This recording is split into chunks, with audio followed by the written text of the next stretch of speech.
national security to global corruption. This is the Muckrakers on today's News Talk, TNT. Well, welcome along to another thrilling edition of the Muckrakers with me, Andrew Eborn. And here, as always on the Muckrakers, we pledge to continue tackling the most pressing and controversial news issues of our time. Our mission here is to provide more light and less heat in our unwavering quest to uncover the truth. Now, today we're going to follow up on the programme. We did a deep dive on Tuesday about Julian Assange. We're one of the few media outlets to have looked at Julian's case throughout our existence, virtually. Now, he experienced his first day of freedom in Australia after flying in last night, local time in Australia. And earlier on Monday, he walked out of London's Belmarsh High Security Prison after more than 5 years at the facility, where he'd spent about, I think it was 1,901 days there in total. And I always like the quote from Julian, which says, if wars can be started by lies, then they can be stopped by the truth. We're going to look at what the plea deal actually means, what it means for the freedom of journalists, and what now for Julian Assange. And today, the Muckrakers is made up of me, as always, Andrew Eborn, but also my brilliant TNT co-host, Johnny Vedmore, and political editor, Basil Valentine. How are you both, gentlemen? Very good. I'm very good. I'm very happy to be here. Thank you for having me. Oh, it's always a thrill. It's always a joy. I don't know if I get any choice, but it's a thrill to have you anyway. It's always good. Basil, you're still in Sweden, aren't you? Which is good. Yeah, absolutely. Enjoying the Swedish summer here, 26 degrees. Sweden is a hot country. I didn't know. Yeah. Yeah, hot in many, many ways. And so the political temperature is heating up, isn't it, in Britain as well? Did you like that? Oh, I like what you did. Well, we're all trying to avoid Starmageddon here at the moment. And I think there's some revelations coming up, which Basil and Johnny are going to unpack about Starmer, which will make everybody change their mind about him later on in the show. So we're going to talk about that as well. But I want to start by this flight. And we saw these happy pictures, and we unpacked it on Tuesday's show, saying it was fantastic. He was going to come out of Belmarsh prison. He'd left the UK when we came on air, and he was about to go and sign this plea deal. And I made a few warnings at the time about what the plea deal might be. And I sort of said, well, you shouldn't basically sign a deal if you're not guilty. And what will the implications be for journalists around the world as a result of that? So today we're going to unpack some of that. But also he was forced to take a chartered flight back to Australia via the US court in Saipan. The cost was $520,000. $520,000. And I was looking at a tweet from Stella, his wife, today, and she says there's an urgent appeal, here it is, an urgent appeal basically to cover the cost of the debt. Because I'll read it to you, Julian's travel to freedom comes at a massive cost. Julian will owe US dollars 520,000, which he's obligated to pay back to the Australian government to charter flight VJ199. He was not permitted to fly commercial airlines or routes to Saipan and onward to Australia. Any contributions, big or small, is much appreciated. Now, people are not reporting that. What do you think, Basil? Well, I believe it's been met. Somebody chipped in 8 bitcoins to the value of 80% of the amount needed, and there's speculation online whether that was Andrew Tate, who seems to be claiming credit for it, or perhaps Jack Dorsey, one or two other names in the frame as well. But there's been a screenshot doing the round on X of the transaction itself.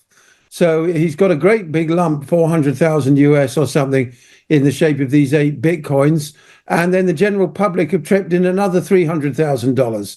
So by my reckoning, he's got about $200,000 to spare, which is very nice. Fantastic. Nice landing present, isn't it? Welcome home. Well, it's a lovely landing present. Maybe he can come and visit you in Sweden, but he may not get a very warm reception. I don't think he's keen to come here.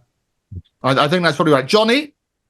Well, I think that there's, the donations will continue coming in whether or not they reach their target. I think it's like asking for money for a case which is so well reported all around the world. That's then going to be reported within the mainstream media, and you can do some major funding through that. And if it was Andrew Tate or Jack Dorsey, then I would be extremely. I'm extremely suspicious of these characters. They're very intelligence linked, and it's almost like every single person who's supporting Assange publicly has major links to either intelligence or seems to be like a constructed potential disruptor, like Andrew Tate. Well, what I find extraordinary, yeah, go for it, Basil. Well, a few people raised their eyebrows that sort of the very first message to come out of the Assange camp upon his freedom was effectively this begging message to pay for a private jet.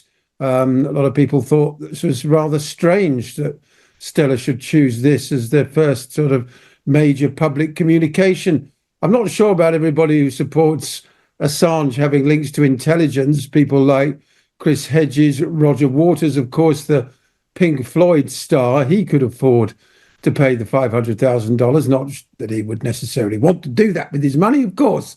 But, a lot of people were just a little bit sort of, oh, okay, great, we're all delighted that you're out. And then suddenly give us $500,000.